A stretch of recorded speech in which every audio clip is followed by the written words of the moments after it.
I just launched my new website, suncoaching.guru.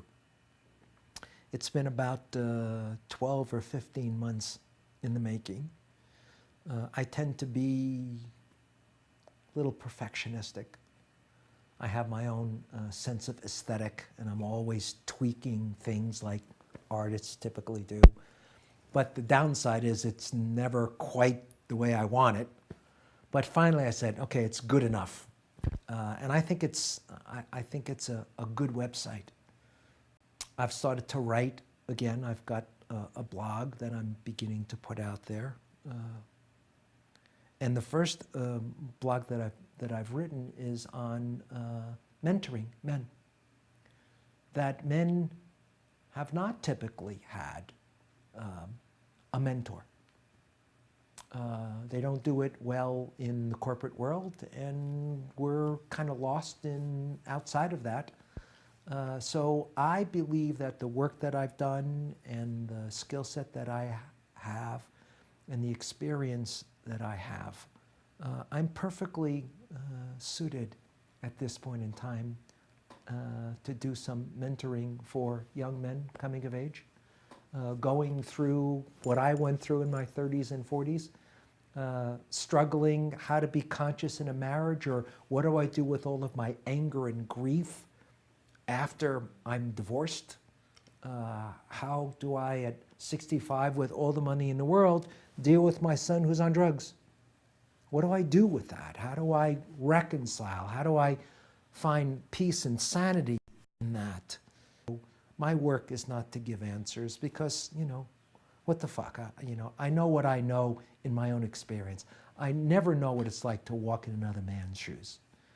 But I have a intuitive sense. I've got great intuition and instinct that can feel into where a man is wounded in his emotional body, and how to lose weight in 30 days, or how to put 2 inches on your biceps.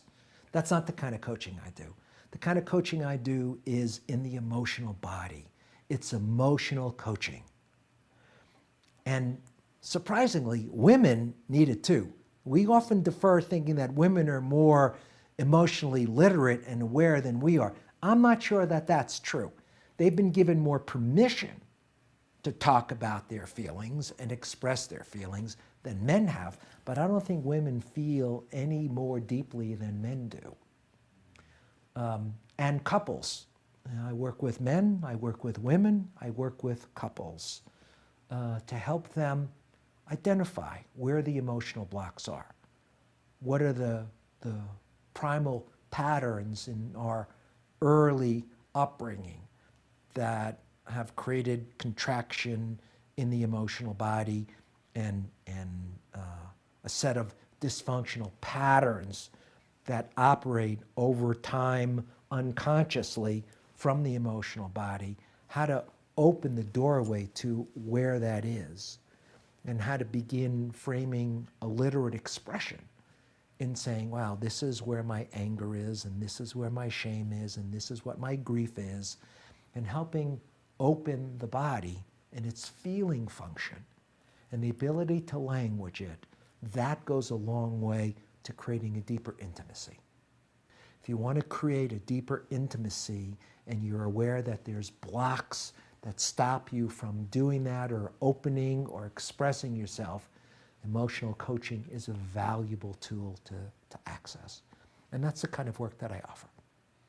If you're struggling with these things in your life, if this context that I'm presenting makes sense, if the pathway that I'm offering to you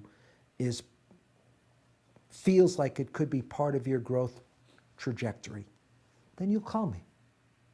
Every man isn't going to come to this work right away. There's got to be a struggle. There's got to be friction. There's got to be tension. There's got to be pain and discomfort before we say, wow, I need some help. Now, help has often been the last word in a man's language, because we're bred for competition. The last thing we want to say to another man is, I need help. But the younger men these days are less delimited by those old beliefs that an old guy like me has been living under. That there is a man who has been through the experience, who has suffered like you may be suffering, who has walked this path and has some tools and technology and a compassionate, open heart to hear you. If you need a man, an elder man who's got some wisdom and experience to reflect your life and help you find the pathway that makes sense, if that's what's attracted to you, then you'll call and we'll have a conversation and we'll see where it goes. I'm finding that more and more of my clients are younger men who are entering in the beginning of middle age, struggling with marriage, with children, with career. I've walked those roads before, so you're welcome to come. I think back on what my life was like when I was a boy, when I was in junior high school and high school, even through college in the 60s. And I look at my life now, and I'm so grateful. And so proud, humbled and proud. They're like a paradox. Proud of myself that I've been tenacious and worked so hard, done the deep, scary, terrifyingly scary inner work to reach this evolutionary place in my life. And I look back on what I could have been. My life could have gone in so many different directions, and not all good ones. That God or spirit or my own fortitude and strength and courage to walk those roads that are less traveled have gotten me to this place. Gives me, pride that I'm doing some marvelous work, and I'm still passionate about that work, and yet humbled that I'm such a blessed man. I've got a beautiful woman, and I've come into this marvelous culture. I mean, walking the streets in Mexico just opens my heart. They look at me like a curiosity because they can't tell what nationality I am.